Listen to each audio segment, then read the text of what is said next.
Well, from one sizzling place to another, from Lewis in East Sussex to Harry Atherton, who's in Normandy.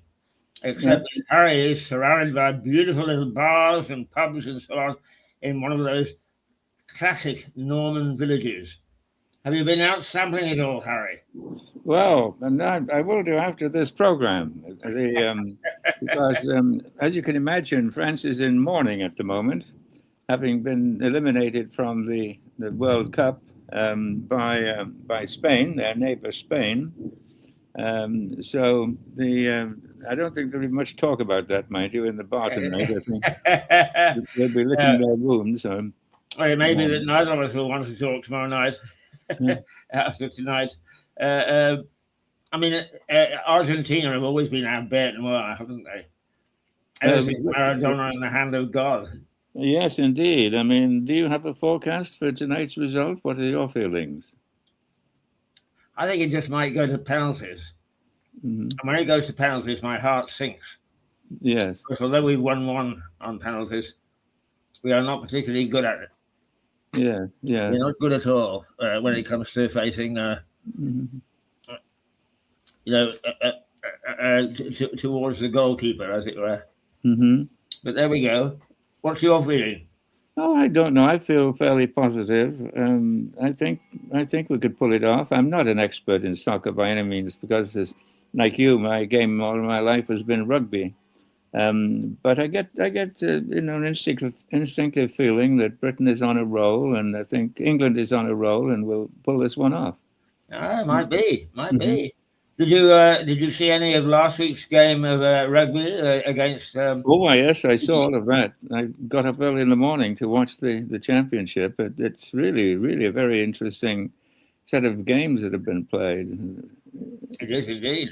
Mm. It is, but I must say that if England could play like that against everybody, we would soon be back at the top of the ladder again.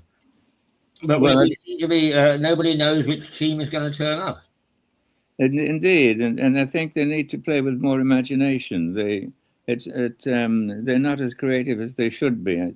Many of the other teams are much more inventive in the style of play that they're using, and we seem to be stuck in an old-fashioned, almost battering ram style of play, which we tried against South Africa, and that's the best team in the world you should try that against because they're impregnable. I mean, but constantly battering to get over the line when they should have got it out to the three quarters and make the game more fluid. So tactically, I mean, we have got some good three quarters. We're building a good three-quarter line anyway, and the experimenting with is Finn Smith seems to be a pretty good standoff half. Oh yes, indeed. Kicking is immaculate. Well, I think we're quite well off in standoff halves. In fact, we're quite well off in three quarters. But whether our choice of the frontline players is the right one, I'm not sure. And somebody who is a force to be reckoned with the second he's on the field is Harry Pollock, and yet for some reason they just sort of bring him on as a substitute. Yeah. And because of his bad boy image, I suppose. But second he's on the field, he changes the whole style of the game. Yeah. It's a shame that he's in competition with Ben Owes for the number 8 position, but because Ben Owes himself is an outstanding player, and they should find a way of accommodating them both, I'm sure. Yeah, absolutely. Perhaps it's a bit too much specialism today. Yeah. Anyway. It's an interesting distraction from the sorry state the world is in. We're back at war on several fronts again. Whether it's rugby I'll get your view on that in a moment. But first of all, let's stay close to home. What's happening on the domestic front? Because I am absolutely fascinated by Marine Le Pen, and I'd like to know how she's getting on and how politics are moving along with her.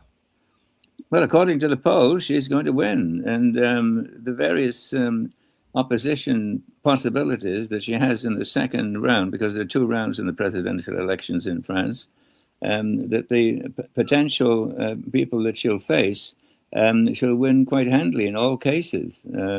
if the extreme left, Mélenchon, faces this, she'll just wipe the board because he just hasn't got the political credibility to be an alternative to her. One or two of the middle of the roaders, such as Attal, the former prime minister, and they have a possibility, but they too, according to the polls, they won't come close. So she'll likely win, and it's about time really, because it's a little bit like the Farage party in Britain. Everybody is putting them down, but the people, that's what they're asking for. Yes, it's a denial of democracy. Now, whether you're for Farage or for Le Pen or any of these people, that's not the question. The politicians are living in a bubble in both countries, and they're just not listening to the people. I agree with you totally. If it wasn't Farage, it would be somebody like him, and that's what they want. Yeah, And that's to a degree what they desperately need. And that's not there to defend Farage. It's just to think in a democracy we should listen to what people want. Well, I'm reasonably convinced that it is a typical political ploy to actually somebody gets up and says your policies stink, and they say, but you were caught in the pantry stealing the plum pie.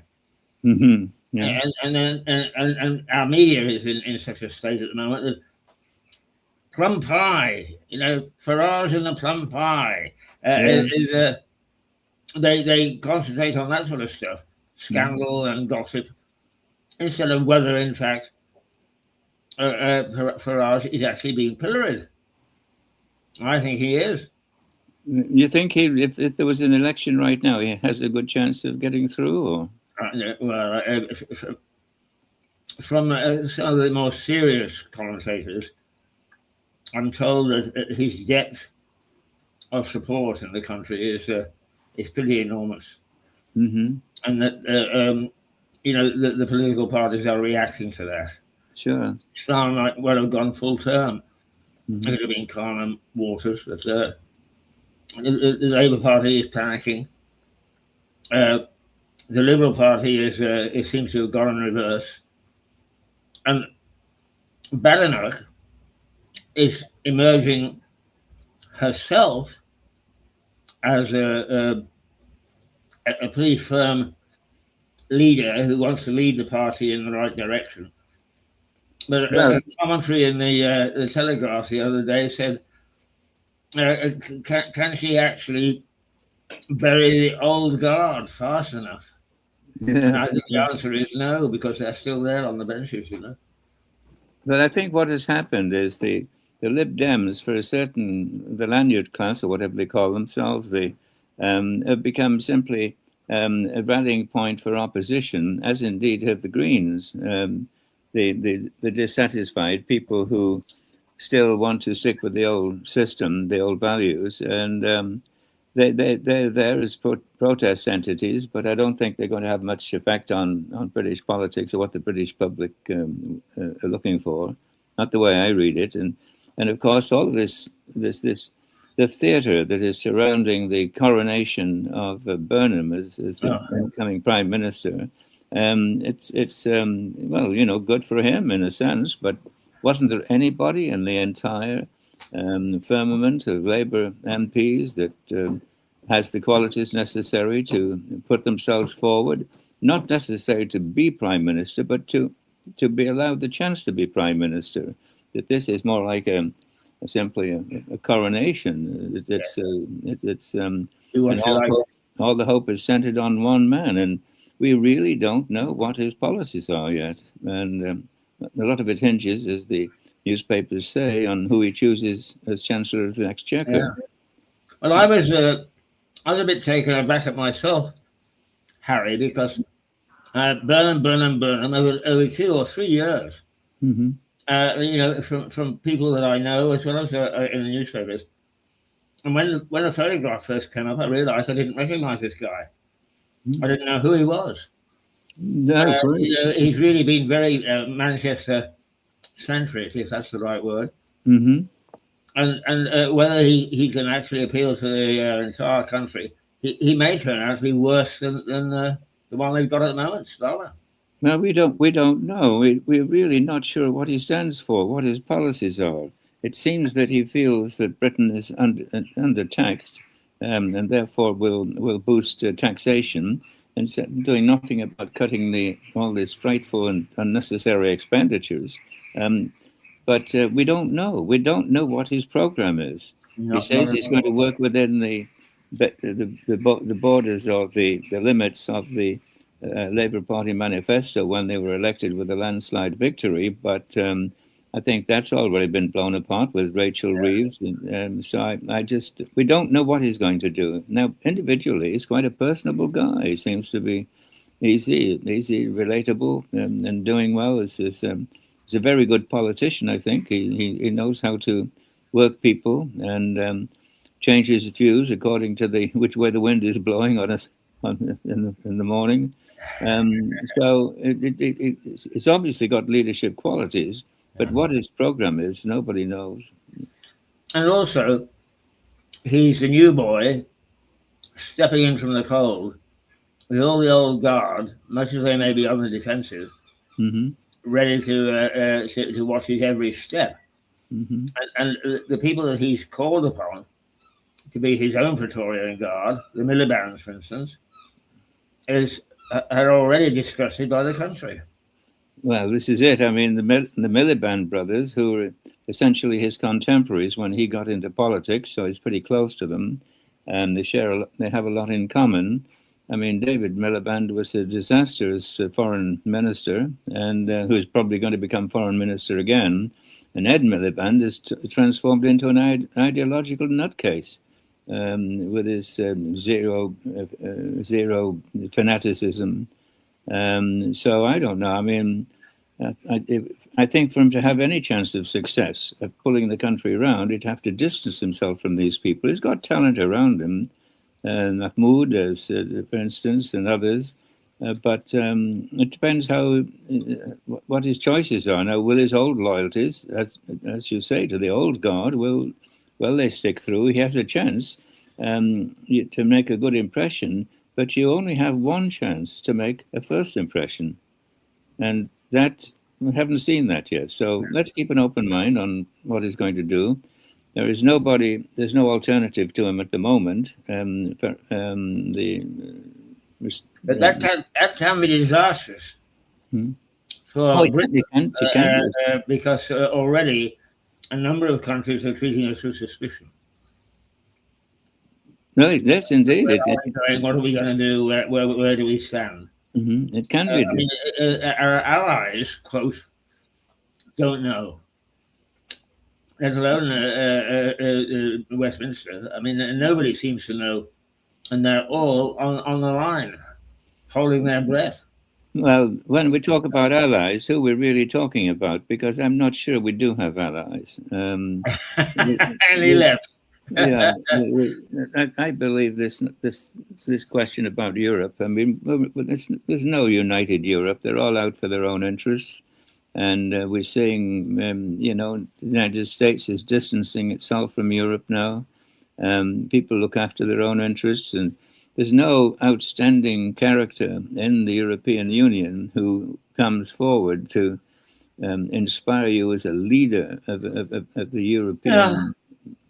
I suppose you're right, Harry, and I suppose that my definition of an ally must be somebody who's not actually going to lob a shell at us.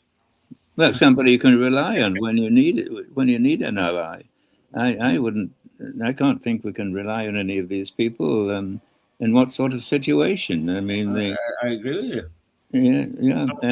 We didn't actually ally ourselves with people like Ukraine and so on when the asking was there. So why should we expect people to ally with us if we have to ask? But I think there's an inherent belief that everybody actually will pull back from the brink. Putin, China, and so on, from doing anything that would upset us. And I think that's a false approach. Well, it's absolutely false. I mean, it's people who are aggressive in their intentions and their political ambitions will keep advancing just as long as you retreat. and they view life totally different to the way we do.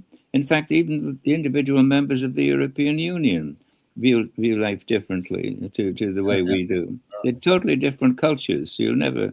It's the most silly experiment that's happened politically in many times. You can't take cultures that are hundreds of years old and meld them into one brand new format in the space of even a lifetime. It would take several lifetimes for that to happen. So, Europe is just a question of each country pulling the blanket to their side of the bed. Yeah, absolutely. I agree with you. Mm-hmm. Right. Okay. What is happening in Europe? Not necessarily EU. What's happening in Europe that has struck you this past week since we talked last? Well, Europe, and talking about allies. I mean, everybody is supposedly behind Ukraine and applying new sanctions and what have you, but we're buying record amounts of Russian gas to stock up in gas for when there no longer will be the cheap gas, and we are fueling. We're actually paying for all the thousands of missiles that are being rained down on Kiev right now, and yet we claim to be, and yet we're putting money into Ukraine. I mean, it's completely ridiculous. We are actually doing business to the tune of, I think we just about last month we bought $5 to $6 billion worth of gas from Russia. That's fueling the Russian war machine. Yeah. So and of course you add to that the stupidity, the fact that we've got gas ourselves and which we refuse to. Yeah, that's right. The Miliband says no. Everybody snaps to attention. Yeah. I mean, it is ridiculous. Yeah. And none of these people that are so dominant at the moment in dictating our economic climate are answerable to the British electorate.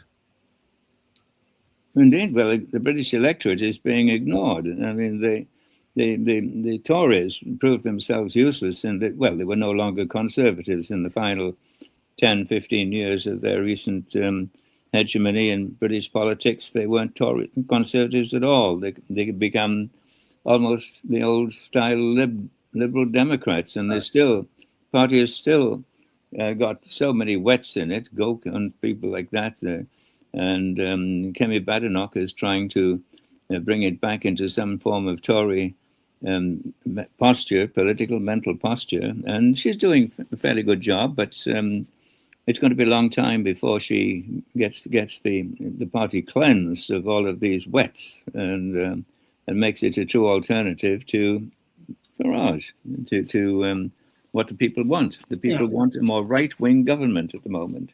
It's all over Europe happening, and they're being denied it by the entrenched powers that be, backed up to a large degree by this monstrous, amorphous mass of the civil service. Yes, it's amazing.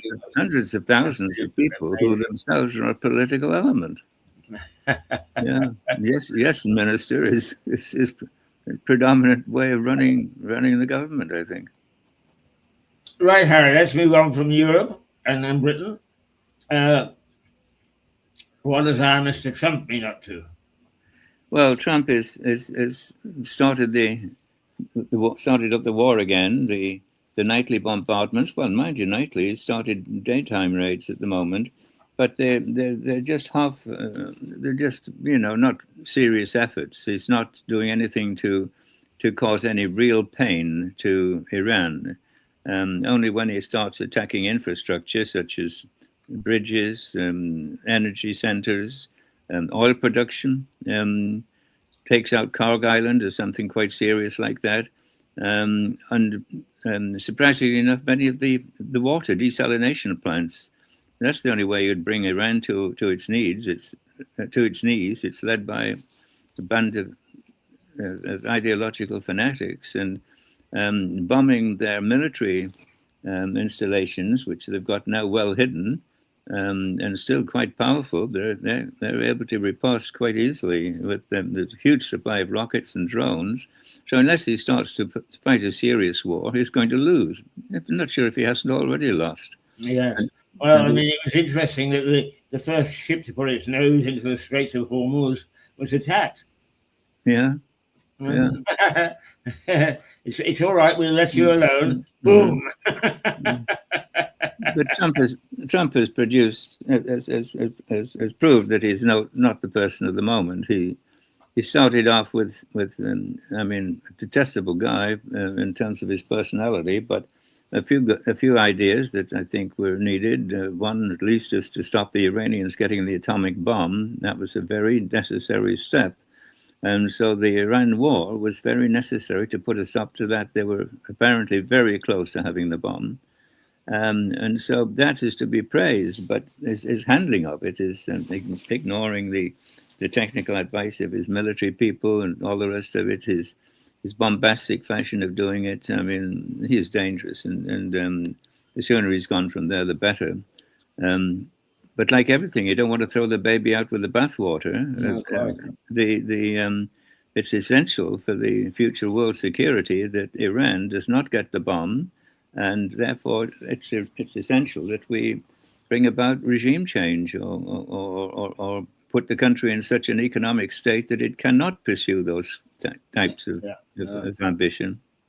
It's an exporter of terrorism already. Finally, we've banned the Revolutionary Guard late in the day, and so the idea behind the war is in a sense a noble one, but being very poorly handled by a bunch of incompetents.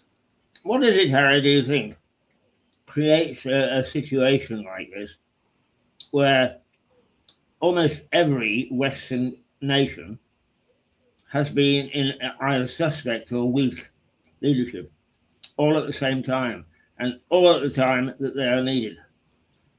Well, the West has been living on a peace dividend and under the umbrella of protection of the United States ever since the end of World War II, and certainly since the end of the Cold War, and so they've not invested in defense, and they no longer have a sense of nationhood. If you're to believe the polls that which are quoted, very few British young people would believe in defending their country anymore. So that's within the lifetime of their parents or grandparents who sacrificed themselves in the hundreds of thousands for fighting against tyranny, but they wouldn't know what sort of a world is it that they aspire to be living in. Well, I don't think that all these youngsters that go abroad go to anything other than sand and sangria, and they come back thinking that that's what it's like out there. Yeah. Isn't that absolutely wonderful? Why would we disrupt something like that? Yeah. I have no idea of the way that people live under the sun of authoritarian rule and so on and so forth in so many of these countries. Mm-hmm.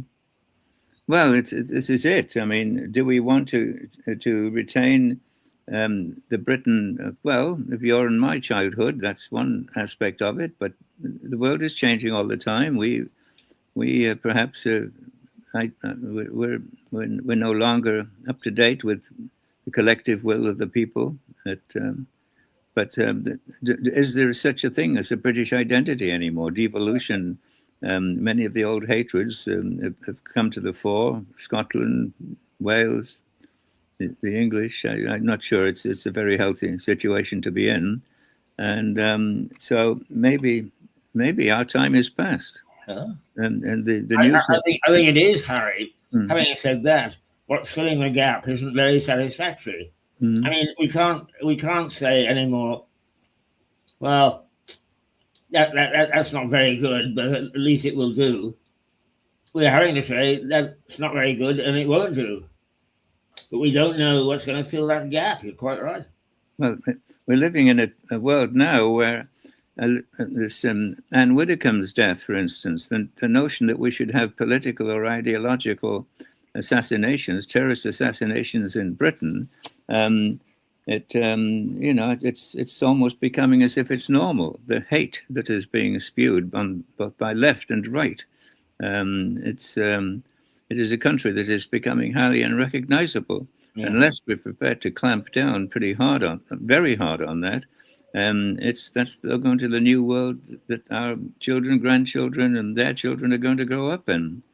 In some ways, that's who we have to worry about, isn't it? Our children, because it's not going to make much difference to you and I, the amount of time that we've got left. But I don't think that nowadays that people look too much to the future. Well, that's right.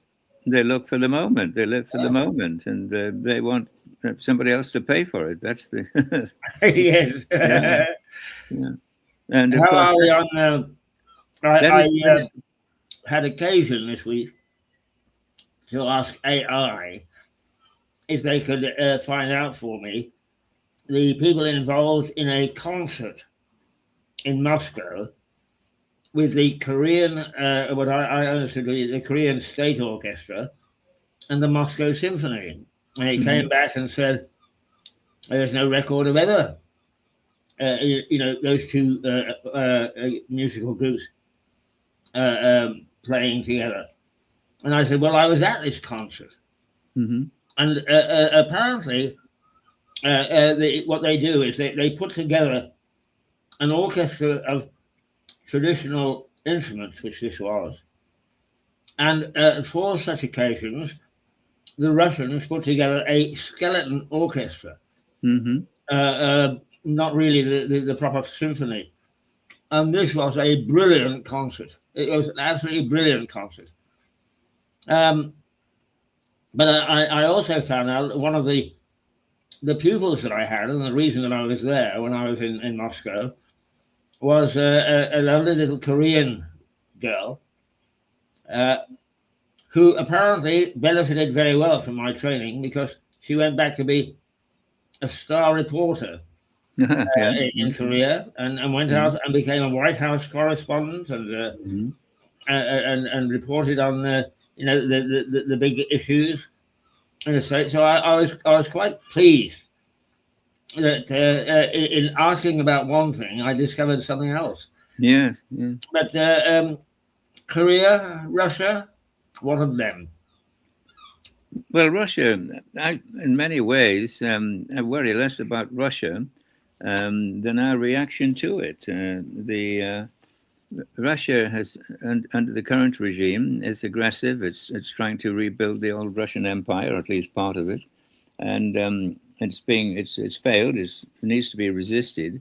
But I almost feel that Russia is a spent force, apart from its very powerful nuclear arsenal, and doesn't get silly and start throwing that around.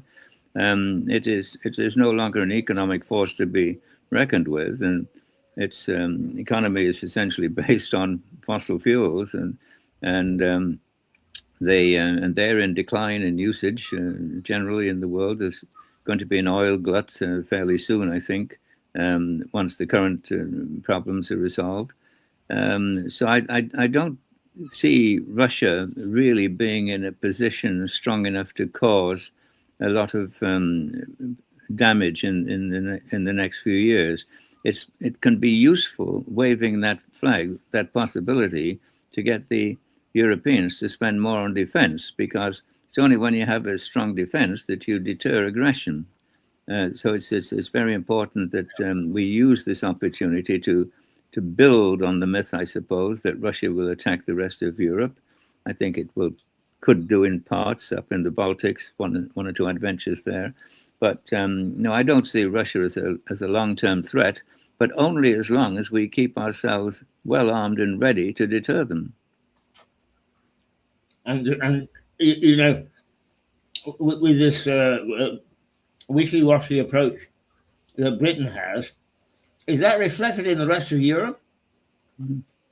I'm sorry, I missed that one. The wishy-washy approach that we've got to defence, is that reflected in the rest of Europe? Well, it's not a priority. Their priority is to sign on another 1,000 people on the welfare rolls every day, and spending many times the cost of defending the country and putting the country back on a solid economic base. The priorities are different.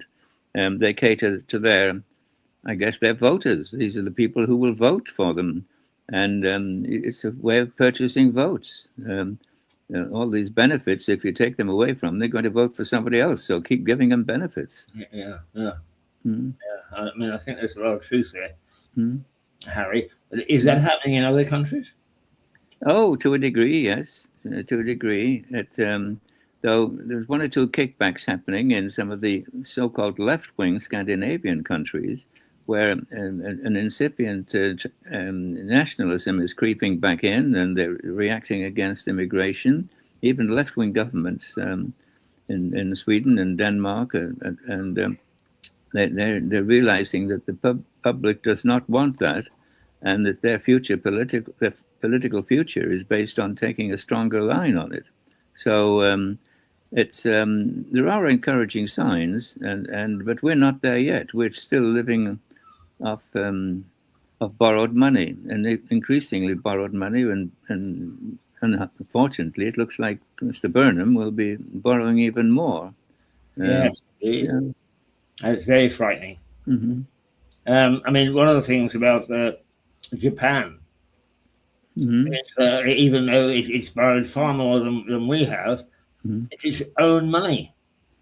But indeed it is. Most of Japan's debt is held by the Japanese. I think it's the larger individual debt that a nation has, but mostly by little old ladies in their savings accounts.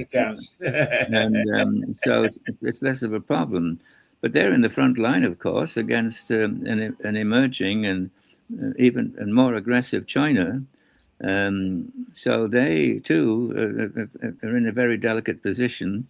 Hopefully, the counterbalance of India, which is emerging as a very strong economic power and military power, will hold the Chinese in check. But hegemony over the South China Sea is, domination of countries like the Philippines and the rest of it has pretty much been handed to China on a plate. And they're not going to back off anytime soon. And of course, their ambition is to reunite Taiwan with the mainland. Yeah. And they want to do that in time for the anniversary of their revolution, and that's 59, is it? 49, sorry. So they're hell bent on doing that. And the latest story is that they're building entire mock-ups of the American fleet in the desert. And practicing dummy runs or real runs on how to destroy battleships and aircraft carriers. Amazing. All they got to do is to watch Tora. Yeah. And so they're on celluloid. And they're increasing their armed forces constantly, and yet we just seem to be blind to that possibility. Well, actually, in fairness, Harry, China hasn't made as many militant challenges as it has in the past. Is it actually keeping its powder dry? Is it sort of pretending to back off a little, to soften its stance, while getting on with it behind closed doors, which of course Hitler did? Well, I think China faces a particular set of problems. One we've talked about before is that they're still paying the price of their reduced population from the one baby policy, which has been reversed, but it's a little bit, that'll take another generation or two to put that right. So they have a shrinking population. They have a population which is becoming more middle class and will want a greater say in things. Now, Xi Jinping, the leader, is cementing his authority, his dictatorial authority, to a degree, to prevent against that change. But I think eventually, structurally, it'll be forced within itself, and there'll be some sort of a progressive regime change. Maybe not in our lifetime, that's for sure. But in the next 50 years, China will, I think, have its structural changes which will require some level of democracy to be introduced. And at the moment, I mean, it's a highly surveyed and spied on public, and anybody who says the wrong thing, disappears, and it's very, very it's very much of a totalitarian state, and the current regime is making it even more so. Yeah. But that can only go to certain limits. It's just like Putin in Russia. I mean, there's going to be people who will turn against him in the long run. While you're successful, that's fine. But when things start to go wrong, they blame somebody, and there's always powers behind the throne. That's true. Always somebody looking for allies for their own position. Or ambitions of their own to take over, Yeah. Is this sense of unease across the Pacific still there, Harry, or are the leaders there beginning to breathe a little sigh of relief? It's not going to happen on my watch. I'm sorry, I missed that, Steve. It's not going to happen on my watch. No, well, that's right, and people push it off. We're moving to in France. We're moving towards the end of the rule of Macron, and so he's a bit lame duck now as a president. So he's trying to establish what he thinks his legacy should have been, but he hasn't been a success. Many people say he was too bright for his own good. He was an intellectual. He wasn't a practical sort of a person. And, interesting guy, great speaker, great talker, personable, young, dynamic to a degree. But I think he's, to quote Keir Starmer, he's left France in a worse state than when he found it. Yes, I mean, actually, where the worry has been expressed about interference from Moscow has been amongst the northern states like Hungary, Poland, and so on and so forth. Mm-hmm. Is the same sense of anxiety present in the rest of Europe? Oh no, not at all. There's no, even in France, there's no anxiety whatsoever. When these questions are asked to the public in broad polling, they don't even get onto the question list. Nobody sees Russia as a threat at all. It's only those countries that are in the front line that, as I said, the Baltic states, Poland, Hungary to a degree, that really begin to get a reaction amongst the voting public. But no, there's a total lack of awareness, and even in Germany, it's not a priority for them to arm against any potential invasion by Russia. Yeah, and it is alarming, isn't it? Mm-hmm. Yeah, it is alarming. There's a lack of awareness, and as you mentioned yourself earlier, it's we're living in an age of what can I get better that somebody else will pay for. Yeah. So now we know that there's lots of disruption in Gulf countries, but the rest of Africa is described as a sleeping giant. Do you share that view? Well, indeed it is. The potential of Africa is enormous in the long term, but they have to get over various structural problems, and they're just moving. Some of the countries are still dictatorships or semi-dictatorships, and democracy is only beginning to raise its head in others. So no, it's going to take time, but it is, and of course it's very rich in mineral resources of one kind or another. But I don't see it as being a united force that is going to change the direction of the world. It will still need a lot of support, I think, for a generation or two in Africa. I don't think, in other words, I don't see any threat to world order coming from Africa. You've got these local conflagrations, such as South Sudan at the moment. They could develop into something more serious, but no, they're localized, and I think that's a problem that they have to solve amongst themselves. South America the same? No, South America is well, South America. We've got. Let's get to talk about Argentina.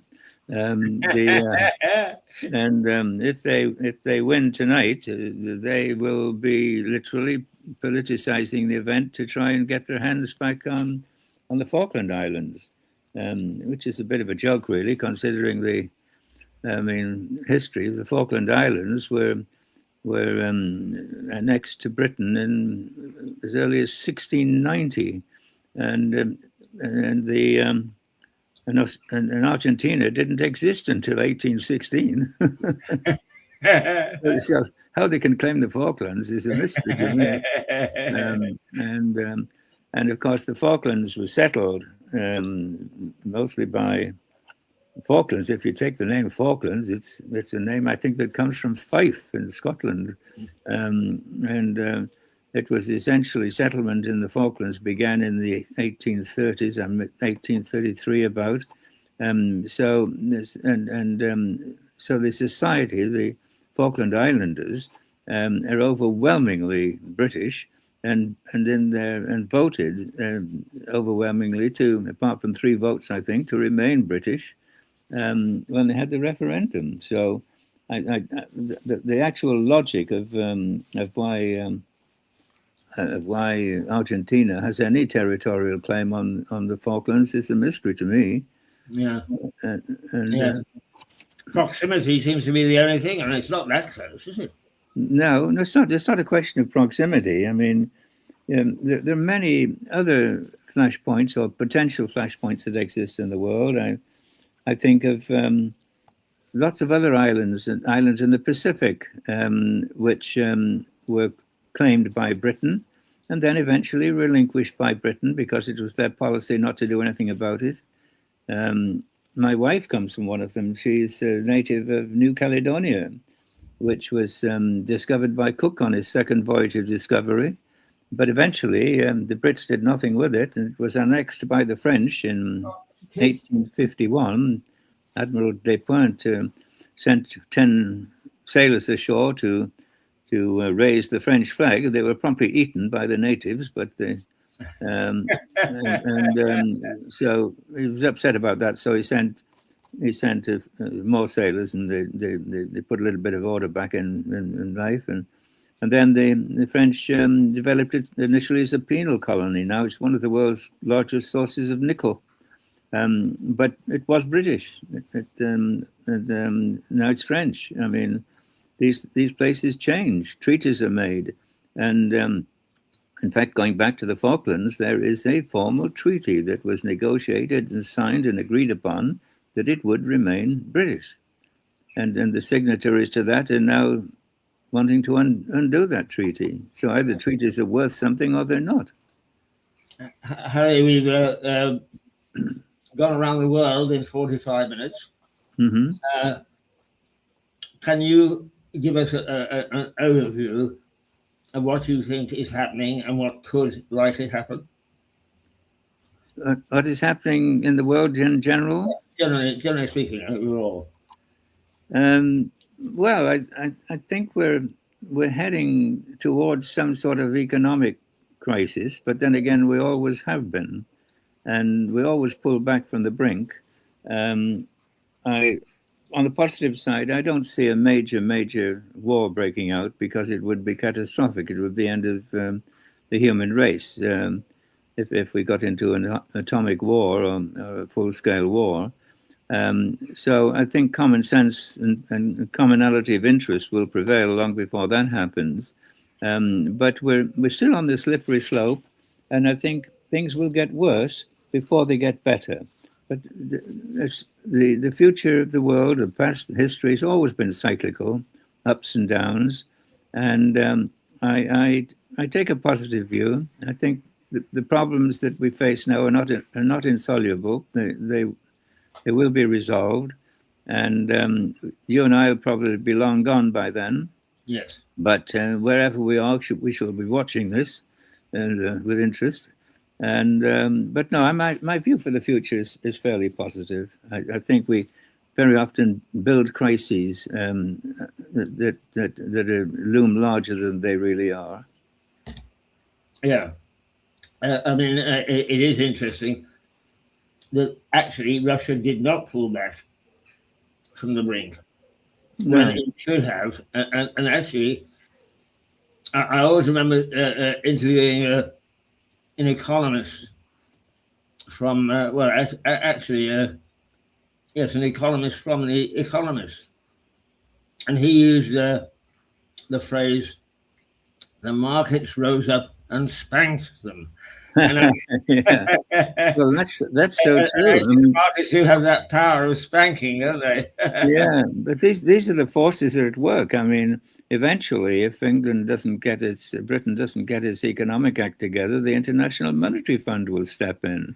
There are safeguards. I mean, you can't just keep borrowing indefinitely. So there are mechanisms in place that will protect nations from their own incompetent governments. Yeah. No. But overall, do you see one power or the other becoming dominant? Can you see any signs of that at the moment as to who that might be? Any signs of who might become the dominant power over the next 100, 200 years? Oh, in the world, you mean? Yeah. Oh no, I don't. I think the world is essentially fragmenting at the moment into power bases, and they will find a level of equilibrium. So, and there's no future in any of them in going into a major war, not with modern weaponry. So there'll be spheres of influence, and they will change. I don't think we should write off the American sphere of influence just yet. I think it's going to be around for at least another generation or two. It's still a very powerful force to be reckoned with. It's had a dearth of good leaders recently. It had so-called nice guys like Barack Obama, who really were quite, I think, useless. They didn't do anything, really. And we've had these raving nutcases like Trump, who is making a mess of things altogether. Probably the calmest time we had was under people like Reagan, the film actor. And the world it kept the world pretty much at peace in the Reagan years.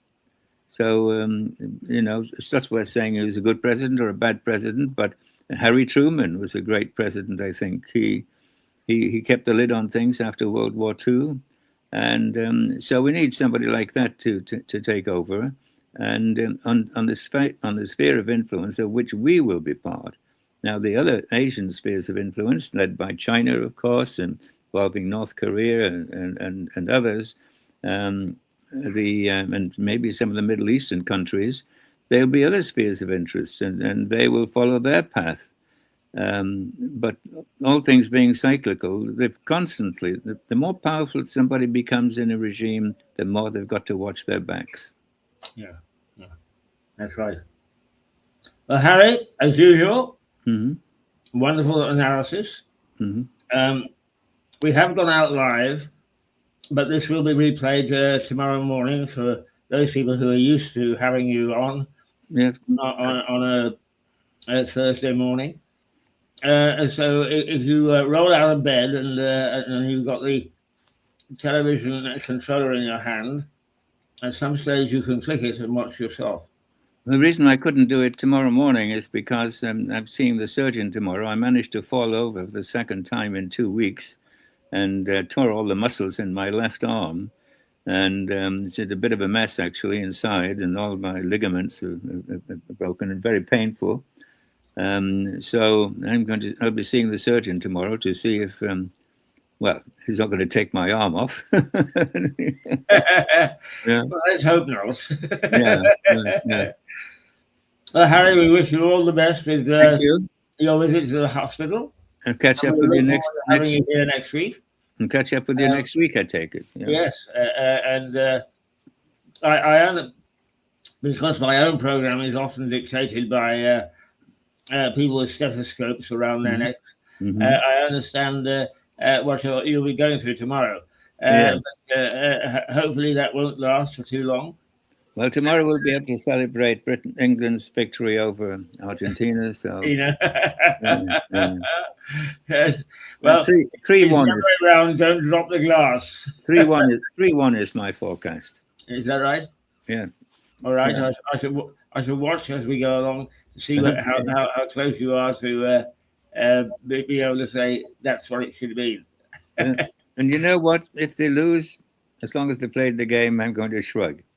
But it's not the end of the world. It becomes well, the friends go to these extremes and they set fire to the cars and riots. I mean, that's ridiculous.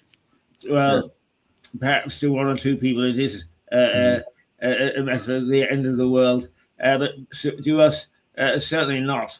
It just means probably the setting of the manager. Exactly. Yeah. So we'll celebrate tomorrow. It's a delight to have you as usual and talk to you, and we'll see you next week, hopefully. Okay, Keith. God bless. Bye. Take care. Bye. Bye.